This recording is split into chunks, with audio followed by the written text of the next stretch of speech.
10 milyon pesos nawala dahil sa online gambling. MC Muah and Lassie Marquez revealed the dark truth. 10 milyon pesos na ubos. Mga kapamilya at kaibigan ay nasaktan. Pamilya na apektuhan. Ito ang kwento ni na MC Muah at Lassie Marquez. Ang mga komedyanteng minsan ay nalulong sa online gambling. Pero paano nga ba nagsimula ang lahat at paano sila nakabangon? Welcome to the Change for the Better. Ito ang channel na magpapaalala sa iyo ng tunay na success sa buhay. Part 1. Ano ang online gambling addiction? Ang online gambling addiction ay isang uri ng behavioral addiction kung saan ang isang tao ay hindi na makontrol ang pagsusugal online. Kahit alam na niyang ito ay nakakasira sa kanyang buhay. Sa Pilipinas, libo-libong kababayan ang apektado nito araw-araw. Part 2. Totoong kwento, MC Muah at Lassie. Si MC Muah at Lassie Marquez, dalawang kilalang komedyante at hosts, ay umamin na naubos nila ang mahigit 10 milyong piso sa online gambling.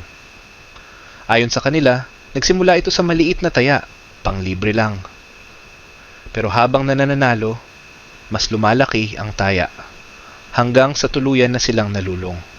Umabot sa punto na pati savings, utang at relasyon ay naapektuhan. Isang araw, napagtanto nilang kailangan na nilang huminto, bago sila tuluyang mawalan ng lahat. Part 3. Mga dahilan kung bakit nalululong sa online gambling. Narito ang mga karaniwang dahilan kung bakit maraming Pilipino ang nalululong sa online gambling. Quick money mindset, ang paniniwala na kaya mong yumaman agad. Stress and escapism, ginagawang outlet ang pagsusugal kapag may problema. Peer pressure, yung kaibigan mong sabi ay try mo lang. Lack of financial education, hindi marunong mag-budget o mag-invest. Addiction to thrill, yung rush o kilig ng panalo na gustong ulit-ulitin. Part 4. Paano maiiwasan ang online gambling addiction? Kung ikaw o mahal mo sa buhay ay nalululong sa online gambling, narito ang 7 tips para makaiwas. 1. Limit screen time. Bawasan ang oras sa mga sugal apps. 2. Use gambling blockers. Mag-install ng mga app na nagbablock ng sugal sites. 3. Seek support. Kumonsulta sa psychologist or support group. 4. Track your spending. Gamitin ang mga budgeting app tulad ng Good Budget o Wallet. 5. Find new hobbies. Mag-focus sa fitness, art, or learning new skills. Set financial goals. Ay redirect ang pera sa emergency fund or negosyo. 7.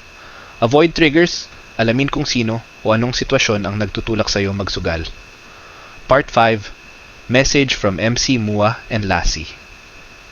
Ayon kay MC at Lassie, akala mo kontrolado mo pero hindi mo alam, sugal na pala ang kumokontrol sa iyo. Kung kaya naming bumangon, kaya mo rin.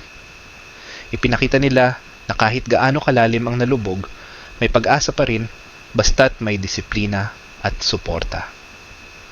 Kung may natutunan ka sa video na ito, i-share mo ito sa kaibigan o kapamilya na maaaring nangangailangan.